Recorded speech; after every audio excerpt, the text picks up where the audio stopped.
سلام تخطاتلتنا يدرار شو كما يكنيهم كم توتروا لومون الناس زناق أي مهرنا يزبلكون حدت كوميديات وي الآلات حيزلكم قريبا له كم بزح بديت التبابع نزل لهم في الشانل ما يقني اللي متبعنا كما قد سيزلو نايلومي قدامي تعلال هزيا غريبة زلهو كاو حدا عركي فيش زبها سمعك ويا زغربا جزي نساد ما أبكون الناس تمركزت يا انتي ساغا أب حدا عديو أبزي معبول عالميو حنت بيت غرسيان ناي أرثوذكسي ويمامنا ناي أرثوذكس كشي داليني روم زنازو مالتيو ስለዚህ ኣብ ተዓዲ ዘሎ ኦፊስ ሓቲቶም ማለት እዩ ዝኾነ ቀሺ ሬጂስተር እንተሎ ደልይኹም ርከቡልና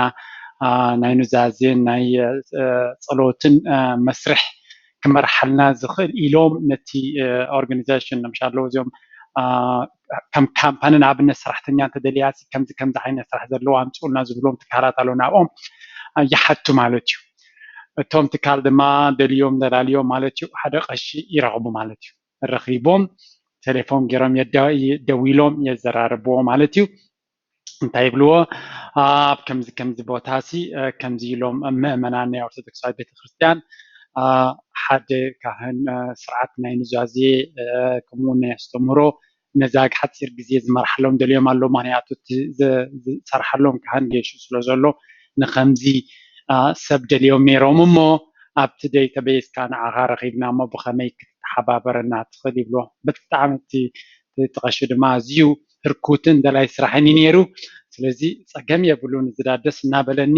ምስ ዕላማ ናተይ እውን ዝኸይድ እዩ ብምባል ሕራ ይብሎም ማለት እዩ እምበኣር ነቲ ስራሕ ነቲ ንሳቶም ዝደልይዎ መለክዕታት ክነግረካ ቅድሚ ናብ ስራሕ ምእታውና ኢሎም ኦኬ ከምዚ ቀሺ ከምዚ ዓይነት ናይ ኑዛዜ ስራሕ ፈፂሙ ዝፈልጥ ክኸውን ኣለዎ እኹል ተመክሮ ዘለዎ ክኸውን ኣለዎ ምስ መመናን ክዘራረብ ዝኽእል ኢሎም ዝተፈላለዩ ጠቂሶም ኣብ መወዳእታ ድማ ኣምሓርኛ ዝዛረብ ቋንቋ ፅቡቅ ክረዳዳእን ክምህርን ዝኽእል ሰብ ክኸውን ኣለዎ ዝብል ረቋሒ ይነግሩሉ ማለት እዩ ኣጋጣሚ እቲ ቀሺ ቋንቋ ኣምሓርኛ ምልከት ስለዘይነበሮ ዋዕ ኢሉ እሞ ነዛ ቋንቋ ክመሃራ ቁሩብ ክትፅበይኑ ትኽእሉ ዶ ኢልዎም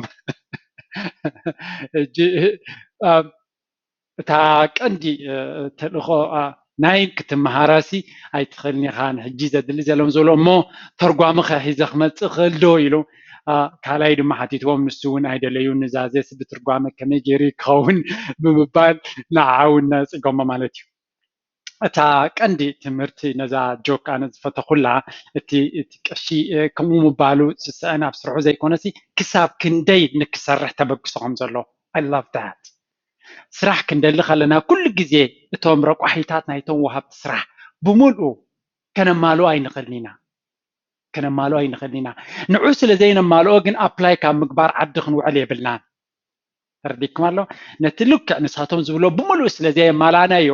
ካብቲ ስራሕ ኣፕላይ ምግባርን ናብቲ ስራሕ ካብ ምፍታንን ዓዲ ክንውዕል የብልና ምክንያቱ ንሳቶም እውን ከብፅዎ ከሎ ብምሉእ ዘማልእ ከም ዘይረኽቡ እውን ይፈልጡ እዮም ሓደ ግዜ ስለዚ ገለ ፍርቀን ካብን እንድሕር ማሊእካ እቲ ዝተረፈ ኣብ መንጎ ክትመሃሮን ክትዓብየሉን ምስኦም ኮንካ ክትርክቦ ትኽእል ምዃኑን ክትፈልጥ ክትክእል ኣለካ ክትፈልጢ ክትክእል ኣለኪ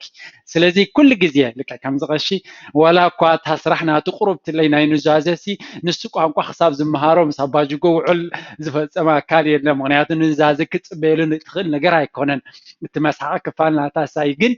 ستيل اتناتو ناي مورال ناي سرح مورالو أزيو زنادن كنكتلو كابو بزح كنمهار نخلن سلازخوني يعني مريض أيو كم تمرتون مزعبو كحبرن معاهم الناس حقيقة مهركم صغير كل جزء كل نجارات كسبنا مالو أين تصبه يخبلكم دليل بتنزل لو أنا كم فتنا لنا نون دحري لونا إتس أوكي تسمع عن قرية بدنا نقول حراي قبلنا ون سلازخلو نمالتي ناب تخاليت جوك حلف تخاليت جوك قربنا عود بوليتيكا زقدت يا كاب كونتكست يك ايريا نساد ما حدا ما حالتيو سياسة فوركن يمانا مانكن عثمان صالح نسب نفاريد جيروم بالعلي كاب اسمران ساواقع صوم يخدو نيرو مالتيو نجيبو نحلفو خلو ساقات عمي عثمان صالحسي بزاف منستراسي حرش نقفاسي تقلل تقلل بلا فيصل غير اندز دربيسي نحد سب حقوس معالتي كم زوعل مقبر كنيري ايلو حساب أغريب له مالتي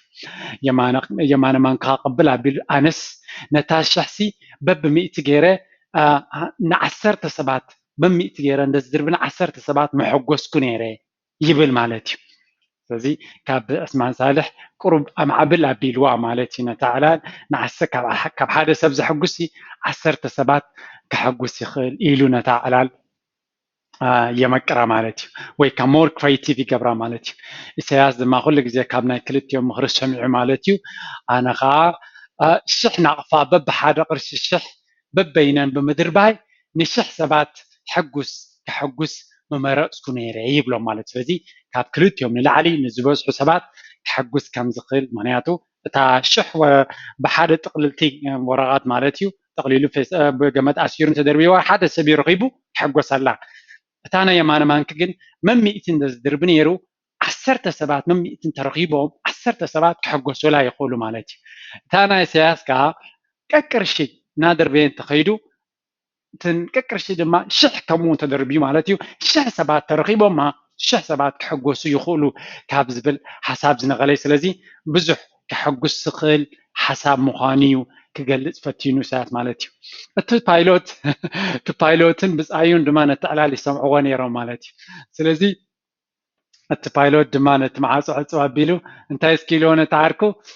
ኣነ ከዓ ንሰለስተ ኢኹም በዛ ፍኒስትራ እንደዝግሕፈኩም 6 ሚልዮን ኤርትራውያን ብሓጎስ ተፈጭሖም ከም ዝነብሩ ሓንቲ መዓልቲ ይኩንስ ተሓጒሶምን ተደሲቶምን ከም ብሰላም ከም ዝነብሩ ምገበርኮም ነይረ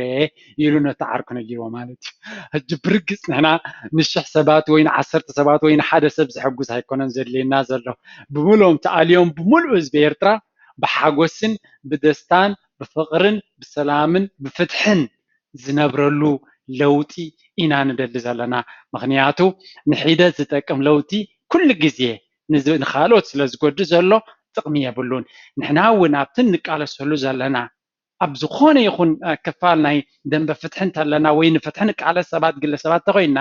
እቲ ንሕና ንገብሮ ዘለና ቃልሲሲ ንክንደይ ሰባት ክሕጉስ ዝኽእል ክንፈልጥ ኣለና ኣነ ንኣብነት ብሌናይ እዩ ናይ ብሌናይ ጥራይ ውድብ ሒዘ ይቃለስ ተለኹ 2% ወይ 3% ህዝቢ ኤርትራ ሓጒሰሲ እንታይ ዓይነት ለውጢ ከምፅ ዝሓስብ ዘለኹ እቲ ካልእ ክፋል ህዝቢ ኤርትራ ኸ ብዛዕባኡ ከንሓስብ ዶ እሳቶም ከ በቲ ንሕና ንቃለሰሉ ንደልዮን ዘለና ናይ ፍትሒ ሜላሲ እንታይ ዓይነት ሓጎስ ክመፅኦም እንታይ ዓይነት ለውጢ እዮም ክመፅኦም ዝኽእል ንሓስብ ዶ እዚ ኣገዳሲ ባእታ እዩ ምክንያቱ እታ ንስኻ ትደልያ ዘለኻ ለውጢ ንዓኻ ጥራይ ንዓኻ ንዝመስሉ ጥራይ ተርብሕ ተኾይና ትርጉም የብላ ምክንያቱ ኤርትራ ናይ ብዙሓት ህዝቢ ብሓደ ብፍቅርን ብሰላምን ዝነብሩላ ዘለዉ ክነብሩላ እውን ዝኾነት ዓዲ እያ ስለዚ እቲ ንስኻ ወይ ንስኺ ወይ ንስኻትኩም ትመርፅዎ ዘለኹም መንገዲ ናይ ፍትሒ ወይ ለውጢ ብዝተኻለ መጠን ነቶም ካልኦት ክፋል ንዕዖም ክሳዕ ክንደይ ከርብሖምን ክጠቕሞምን ይኽእል ኢልና ኤምፓቲ ዝብልዎ ናይ እንግሊሽ ቃል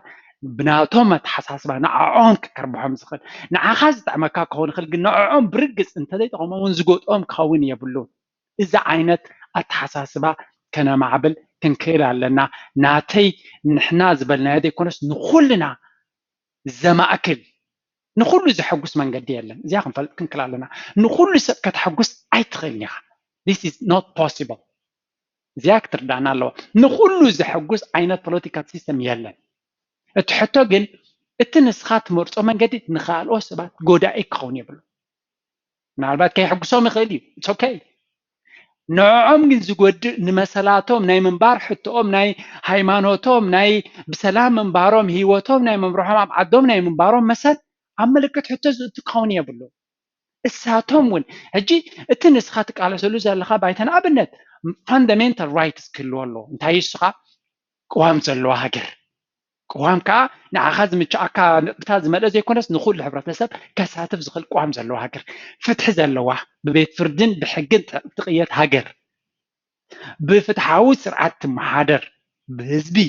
ዝበዝሕ ህዝቢ ዝመርፆ ሲስተም ዝመሓደር መንግስቲ ዘለዋ ናይ ካልኦት ሰባት ሃይማኖታዊ ይኹን ውልቃዊ መሰላቶም ዝሕለወሉ ናፅነቶም ዝሕለወሉ ዓይነት ሲስተም ዝህልወሉ ዓይነት መንገዲ كندل خلنا سبات بزي حقي زوصعولن زدفنولن زؤسرولن ناتهم ناي بحت نبرت نخاطر يولو زقولو كمهارولن كسلطنولن كسرحولن كنبرولن زقول ناس إن زهب عين سيستم كسب زقونه كالونا لو fundamental rights بحال مسرتاوي مسالات ناي ود سبات زحلو كسب زقونه دحريو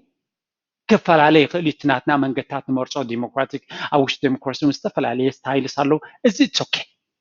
حار عينات من قدرت عين مرص كاين بال كنفلالنا خلينا جن أبت مسرتاوي إمنا مسرت زقونه حقتات حبرت كلونا له حبراو رديت كلونا له سأزك قدام حبراو رديتنا حبراو صلاينا نسياسن توم وحداتون دربينا زبير فراز حقو سولو من قدي كنا ندخلنا نزي حدا نخلنا كربحنا كعوتنا ندخل ميلاي دحرم بعد نايلوم تمرتي قرب نوي حالا جن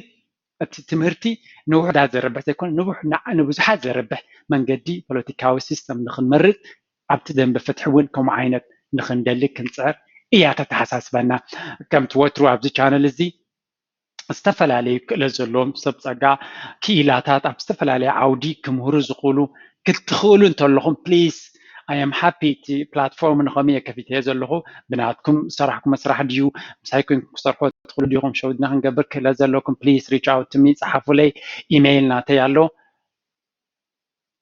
كم زتري وزلوهم إيميل ناتي يالوكم أبزي كمون أب فيسبوك مسج كتصحفوا لي تدخلوا سلازي